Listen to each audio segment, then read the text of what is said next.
I would say that black drug users are definitely linked to specific drugs.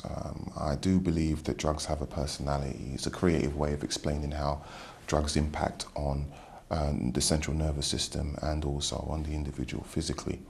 And crack cocaine has been a drug that's been associated with African Caribbean communities, and I think whilst we have to be careful about the over-association, I think there's some sense within that. Terence Mason used crack for 11 years.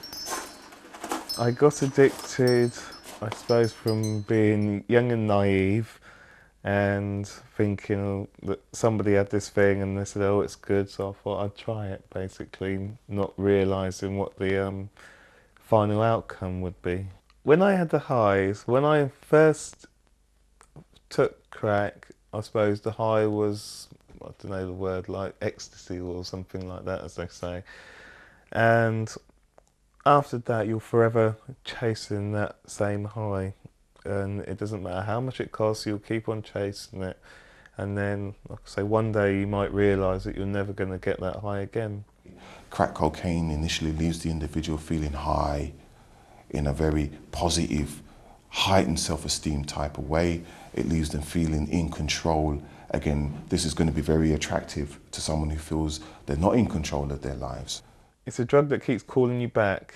If you've got money in your pocket, then you'll use, then the effects of that will wear off, and then you'll go back again and use until the money supplies run out, and then depending on who you are, you'll find a way of getting some money, whatever that may be. Over the years, I suppose, I don't know, maybe I'd say 75,000. And that's a lot of money to spend on that. If I think I used to blow don't get me wrong, I'm no different to any other drug addict that might go out and rob or do this and do that. I just blew my wages. And so I'd go and work all week and then I'd have nothing to show for it at the end of the week. So whatever I earned in those 11 years, that's where it all went. When I was low, I lost everything. Everything. I lost myself, I lost my kids, I lost my partner at the time. I was back living at my mum's. So I was back to square one again. Drugs have a particular effect on black people, especially crack, where there's no support and there's no help, there's nowhere for them to go. Mainly they'll end up in the psyche unit because of their behaviour due to crack.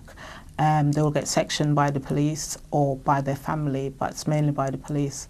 And then once they're in there, we don't know what happens, but when we see them again, they're a different person.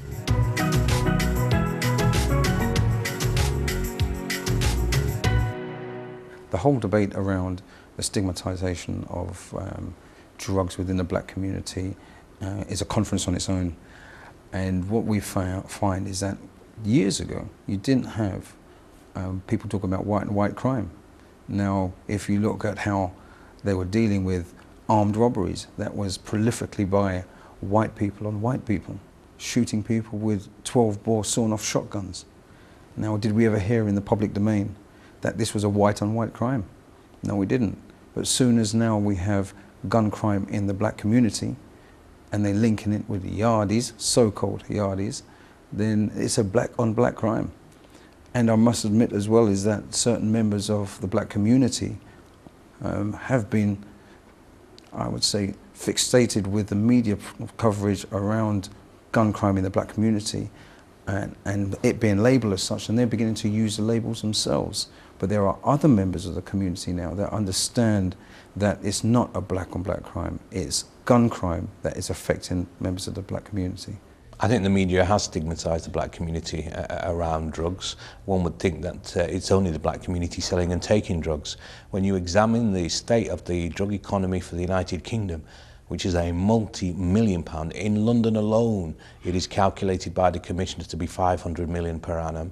I think it's probably more like 1.2 billion per annum in London.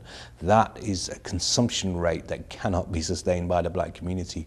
And what's happening is that, yes, there are areas where black communities in deep poverty have become areas known as drug markets where young black people are involved in this, but the vast majority of their customers are white people from all over the cities, all over the region, and their visitation to our areas every Friday, Saturday night fuels a multi-million pound drug economy that is armed and extremely dangerous.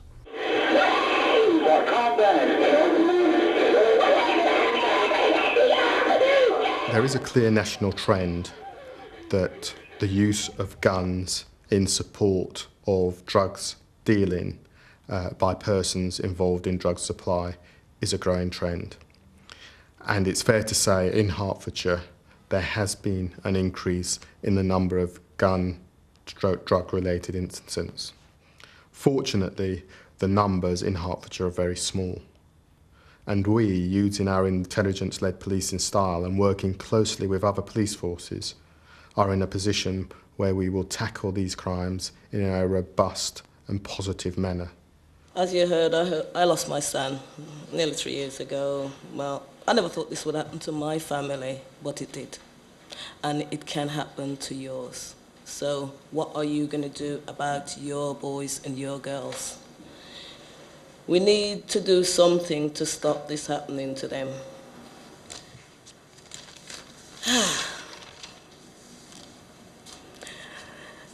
Don't take this lightly. Youth gun culture is a very serious problem within the communities. Those within this following have been responsible for a large amount of crime, of which the victims are seemingly of the same ethnic and cultural groups. These young people have little regards for their own lives, and as such feel the same in relation to that of others. Gun crime does not occur in isolation either. They tend to be interrelated with other social problems, such as economical, psychological, and family issues, education exclusions, and substance misuse. Then we have protection.